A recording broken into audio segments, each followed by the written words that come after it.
Steel के भी numbers आने हैं और शीशा कमोडिटीज को ट्रैक करते हैं। स्टील काउंटर्स पर एक प्रीव्यू तैयार किया उन्होंने। जेएसडब्ल्यू स्टील से एक्सपेक्टेशन स्ट्रीट को क्या अनुमान क्या लगाने चाहिए, आशीषा से समझते हैं। जी हाँ, steady set of numbers expected है जेएसडब्ल्यू स्टील से इस क्वार्टर में। सीक्वेंशियल बेसिस पर बात करें तो रियलाइजेशंस में कमजोरी देखने को मिल सकती है। स्टील प्राइसेस घटे थे इस क्वार्टर में, जिसके चलते रियलाइजेशंस कम होते हुए नजर आएंगे। एबिटा पर टन या स्प्रेड्स की बात करें तो उसमें इंप्रूवमेंट देखने को मिल सकता है क्वार्टर ऑन क्वार्टर बेसिस पर।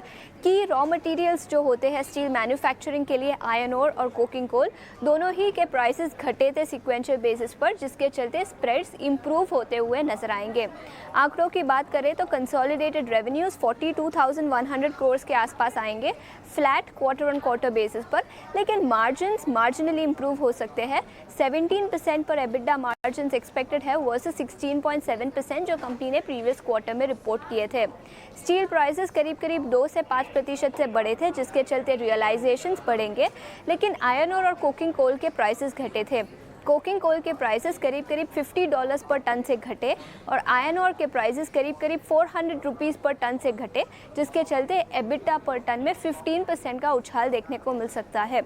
मैनेजमेंट कमेंट्री की बात करें तो मैनेजमेंट का क्या गाइडेंस रहता है फुल ईयर FY24 के लिए प्रोडक्शन और सेल्स का, और रॉ मटेरियल प्राइसिंग पर क्या आउटलुक निकल कर आता है वो भी क्रूशियल रहेगा। All in all steady quarter expected है, एबिटा पर टन में उछाल देखने को मिल सकता है। ये सारा चीज़ें कंपाइल करके लाने के लिए तो ऑफ कोर्स स्टील कंपनियों के लिए इनके इनपुट कॉस्ट, वो तो खैर किसी भी सब्जेक्ट के लिए, किसी भी सेक्टर के लिए इनपुट कॉस्ट बहुत बड़ी होती है, तो यहाँ थोड़ा प्रेशर मार्जिन से ईज आउट होगा। और आप बता रही हैं बिट्टा मार्जिन में लगभग 15% तक ग्रोथ दिख सकती है।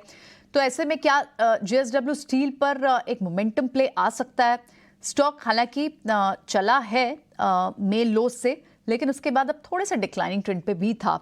जेएसडब्ल्यू स्टील पर क्या करना चाहिए इस वक्त नागराज? जी हाँ, जेएसडब्ल्यू स्टील में ज्यादा कुछ स्ट्रेंथ तो नहीं दिख रहा है अपसाइड बाउंस में। रीसेंट जो अपसाइड बाउंस था वो करीब करीब 800 के आसपास लग रहा है खत्म हो गया। आज भले ही एक अपसाइड रिकवरी दिखने को मिला है रिजल्ट के अनुमान से, मेरे ख्याल से एक छोटा सा कंसोलिडेशन कंटिन्यू रहेगा। 760 to 800 के जो रेंज है उधर से रेंज बाउंड मूवमेंट रहेगा आगे वाले दिनों में।